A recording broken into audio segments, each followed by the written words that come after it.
Well, good morning. I hope I find you well. You're very welcome to Second Cumber's Thought for the Week.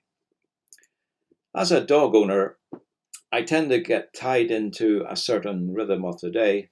And as such, one of my first outdoor duties is to walk my dog. And it is not surprising, therefore, that whilst doing so, I should meet other dog owners doing the very same thing. And over time, you tend to develop a rapport with these people. This year, with the lockdown, have you noticed maybe a sense of joy with some people, just so glad to get out for a walk and away from the house? And particularly in those early months of the lockdown, when the weather was so good, I would often be greeted by passers-by with, "What a glorious day." And with that phrase ringing within my head, what does it mean, a glorious day? Is it simply a description of a bout of good weather? From the Christian perspective, what does a glorious day conjure up for you? Personally, Hebrews 9 verses 27-28, I think give a particular insight into this image of a glorious day. Perhaps let me read. Just as it is appointed for a man to die once, and after that comes judgment, so Christ, having been offered once to bear the sins of many, will appear a second time, not to deal with sin, but to save those who are eagerly waiting for him. You see, the day Jesus was born in Bethlehem was, to that point, the greatest day in the history of God's people. Greater than the day when Israel walked through the Red Sea, greater than the day the temple was dedicated, greater even than the day God formed the earth and filled its oceans. For as glorious as it was for God to mould the mountains and carve the valleys, it was all the more glorious for him to step onto those mountains and into those valleys. Yes, indeed, the cries of the infant Jesus in Bethlehem may have sounded like any other child's cry. Yet in that moment, the armies of darkness quivered at the sound of them.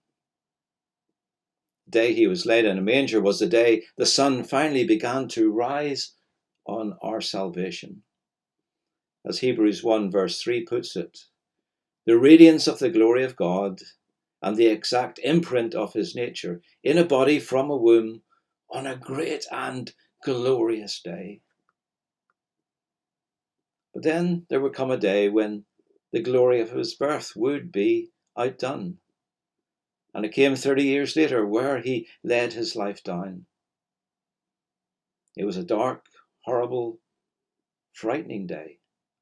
An innocent man arrested without cause, condemned without evidence, executed without justice, and done so in the most excruciating and humiliating way possible.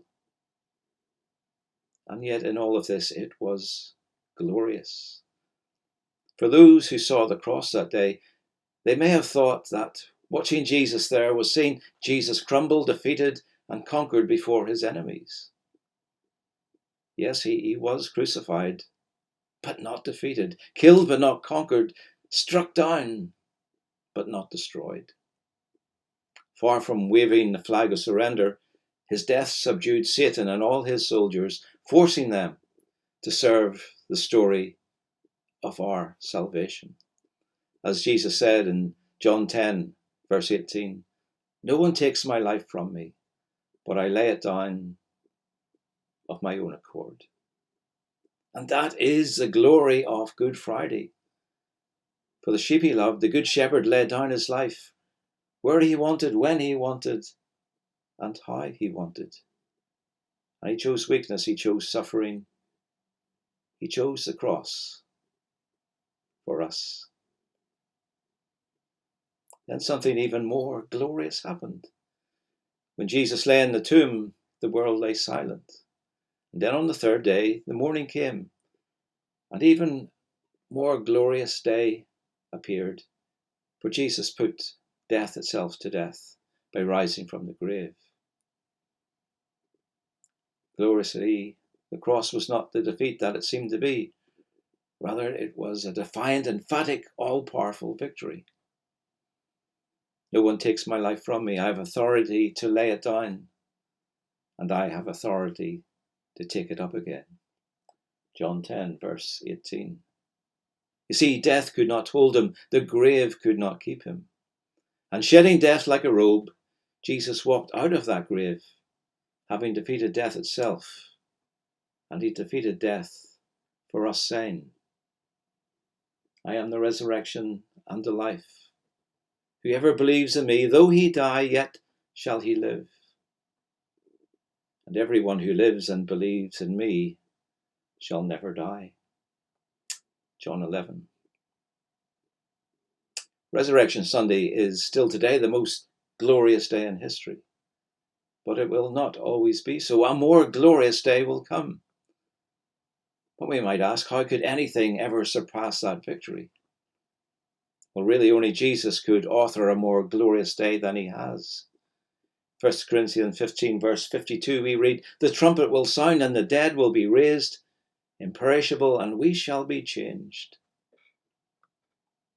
No day will be like the day when Jesus returns to gather his people to finish what he had started, to put an end to sin and to bring us finally home. Death is swallowed up in victory. O death, where is your victory? O death, where is your sting?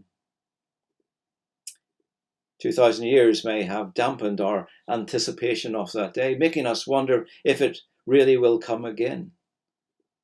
But he will come again. He will come for those who are eagerly waiting for him, as Hebrews 9:27-20 it says, just at the appointed time for a man to die once, and after that comes judgment. So Christ, having been offered once to bear the sins of many, will appear a second time, not to deal with sin, but to save those who are eagerly waiting for him. This morning we might ask that if that eagerness has dissolved in any way with our waiting, well, maybe again meditate on just how glorious that day will be. God bless for now.